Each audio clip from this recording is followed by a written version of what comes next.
This message is going to sound strange, maybe even unbelievable. But I have this message for you, and I'm going to give it to you. Jamaica is not just land. It's not just beaches and mountains and rivers. It's not just a place where people happen to live.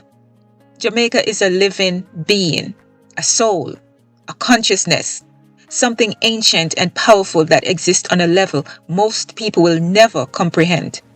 And right now, there's a relationship that's broken, partnership that's been severed, a unity that's been lost. The relationship between the soul of Jamaica and the people who walk on it. And until that relationship is restored, until people understand what Jamaica actually is and learn to move in alignment with it, nothing will change. The struggle will continue, the dysfunction will persist, and the suffering will remain. Because the people are out of sync with the very ground they stand on. Jamaica is not an object. It's not property. It's not just land to be bought, sold, used, and abused. Jamaica is a being, a living, breathing, conscious entity with a soul as real as any person walking on it. Maybe even more real, more ancient, more powerful. Jamaica has memory. Every generation that lived on the land, every person who walked the land, every drop of blood spilled, every tear shed, every joy celebrated, every struggle endured. Jamaica holds it in the soil, in the water, in the air, in the trees, in the very essence of the place.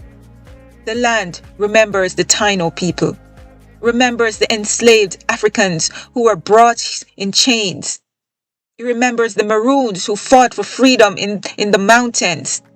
It remembers every ancestor who loved the land and gave their life to it. Jamaica's memory is ancient and it runs deep. Jamaica has consciousness. This isn't poetry.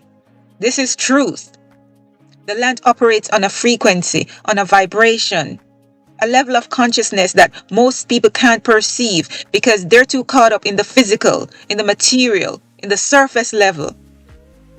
But those who are sensitive, those who are spiritually awake, they can feel it. They can sense the energy, the presence, the soul. Jamaica is alive in a way that transcends what most people understand as life. And it operates from a place of profound, ancient wisdom. Jamaica embodies love. At its core, at its deepest, truest essence, Jamaica is love. Not the shallow, emotional, human version of love, but the divine, unconditional, eternal kind. Jamaica loves its people, not because they deserve it, not because they earned it, but because that's what Jamaica is. Love is its nature. And that love is what sustains. That love is what provides. It's what protects. It's what heals. But love doesn't mean Jamaica will tolerate abuse.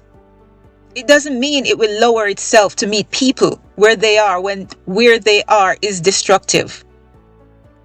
Jamaica comes from somewhere ancient. This land is not random. This island didn't just happen to appear in the middle of the Caribbean by accident. There's something sacred about this place, something chosen, something spiritual that goes back further than recorded history. The indigenous people knew this. They treated the land as sacred. They understood they were living with a being, not just on land. The Maroons knew this. They moved with the land. They understood the mountains weren't just hiding places. They were allies, living entities that protected those who respected them. But somewhere along the way, that knowledge was lost.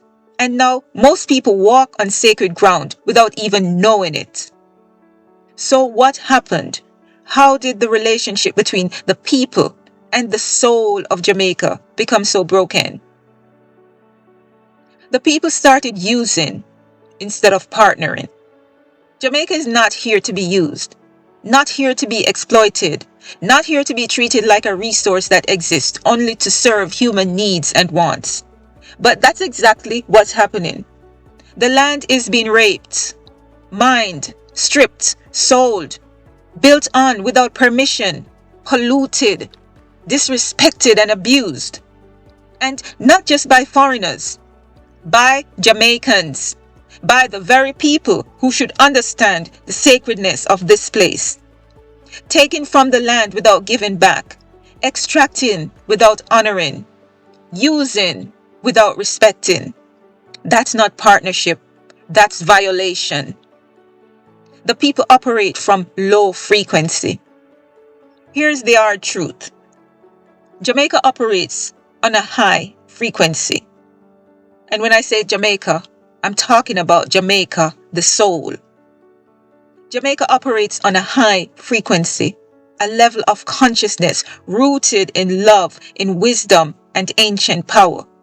But the people, many are operating from the lowest frequencies: greed, violence, dishonesty, theft, scamming, selfishness, division, hatred, you name it. And there's a fundamental incompatibility there. You cannot walk on high frequency, sacred ground while operating from low frequency consciousness and expect to thrive. The dissonance creates suffering. It creates chaos. It creates the very dysfunction people are living in. The people don't listen. Jamaica speaks. Jamaica speaks to those who have ears to hear, to those who are paying attention, to those who are sensitive to the spiritual realm. It speaks through the land, through dreams, through intuition, through the elders who still know, through signs in nature. But most people aren't listening. They're too distracted, too disconnected, too caught up in the noise of modern life to hear the voice of the land they walk on. And when people don't listen to guidance from something that loves them and wants them to rise, they suffer the consequences of their own ignorance. The people forgot they are one with Jamaica. This is the deepest break, the most fundamental disconnection. Jamaica and its people are not separate. They're not landlord and tenant. They're not owner and property. They're one. Partners, allies, friends, lovers in the truest sense. Two parts of the same whole. When Jamaica suffers, the people suffer. When the people suffer, Jamaica grieves. The relationship is reciprocal, connected, united. But the people forgot this. They see themselves as separate from the land instead of part of it. And that separation is killing both. Here's what needs to be understood. And this is where the message gets hard. Jamaica cannot lower its frequency. The soul of Jamaica operates from a high level of consciousness, ancient, wise, loving, and powerful. And it will not descend to match the debasement of people who choose to live in low vibration. It cannot. Not because it won't. Because that's not how consciousness works.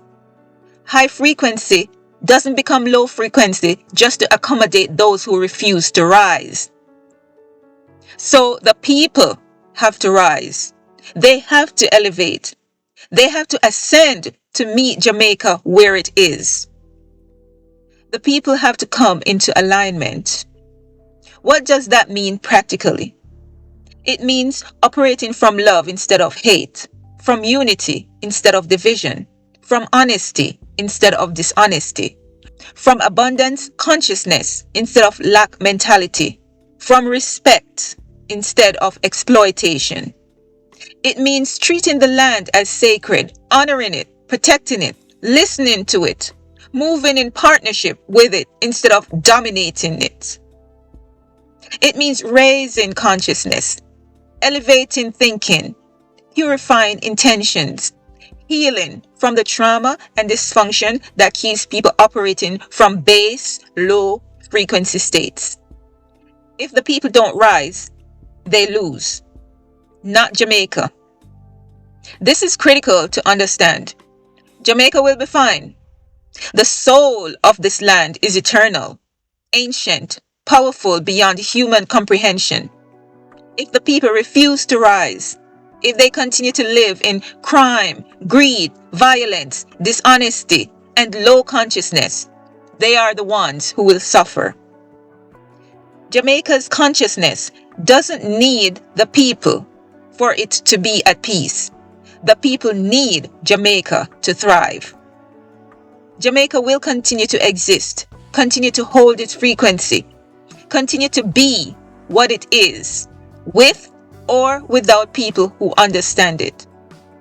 But the people who refuse to align, they'll continue to struggle. They'll continue to suffer, continue to live in chaos that comes from being out of sync with the very ground they walk on. The people are living with a highly spiritual being. Imagine living in the same house as an enlightened master, a being of pure love and wisdom, a spiritual entity of immense power. And instead of learning from, instead of aligning with them, instead of becoming like them, you bring chaos, violence, dishonesty, and dysfunction into the space. What happens? You suffer. Not the master, you. Because you're trying to exist in high frequency space while operating from low frequency energy. That's what's happening in Jamaica. The people are living with a highly spiritual, highly conscious being. And most of them don't even know it. Can't tap into that power. Won't align with that frequency. They desire to stay debased. And that debasement manifests as crime, theft, greed, dishonesty, lack mentality, division, violence. And they wonder why nothing works, why struggle is constant, why suffering persists. It's because they're out of alignment with the soul of the land they live on. So what's the answer? How do people come back into alignment with Jamaica? First, recognize Jamaica as a living being. There has to be awareness and understanding that this land is not just dirt, rock, and water. Jamaica is alive, conscious, sacred, a being with a soul that deserves respect, deserves honor and love.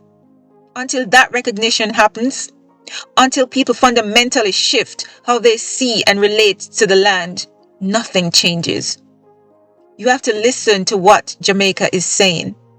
The land speaks to those who will listen. The land speaks through intuition, through elders who carry the old knowledge, through the way the land responds to how it's treated, through dreams and visions for those who are spiritually open. People need to get quiet enough to hear, to pay attention, to tune in to the frequency of the land and receive the guidance it offers. You need to treat Jamaica as a partner, not property. Every decision made about the land should be with the land, not just on it. Before taking, ask. Before building, consult. Before extracting, consider. And before acting, align. This is partnership. This is unity. This is the relationship that was always meant to exist. People have to elevate consciousness to match Jamaica's frequency. This is the work, the real, deep, ongoing work. Healing trauma, releasing low frequency patterns, purifying intentions, raising vibration, operating from love instead of fear, from abundance instead of lack, from unity instead of division. Meditation, prayer, connection to ancestors, connection to nature, spiritual practice, consciousness work. It's not easy. It requires commitment. It requires people to become better than they currently are, to rise above their current state.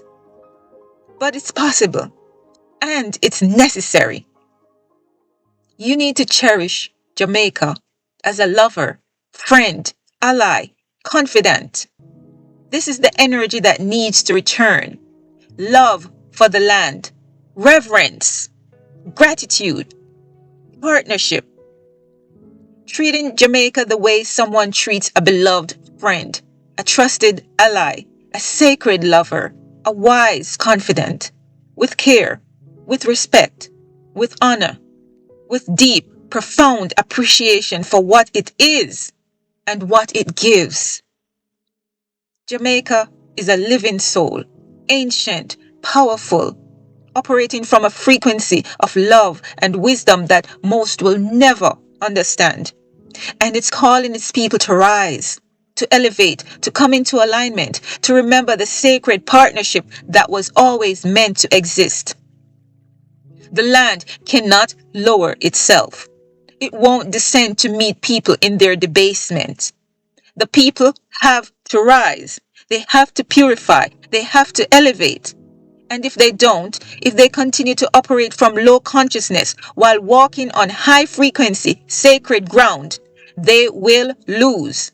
Not Jamaica. They will lose. Because Jamaica will continue to be what it is, which is eternal, conscious, and whole. But the people who refuse to align will continue to suffer the consequences of their own disconnection. So the simple choice is rise to meet Jamaica where it is, or stay debased and continue to suffer. Jamaica is waiting. The soul of the land is calling. Will its people answer? This is truth. Jamaica is alive, and it's time to treat it that way.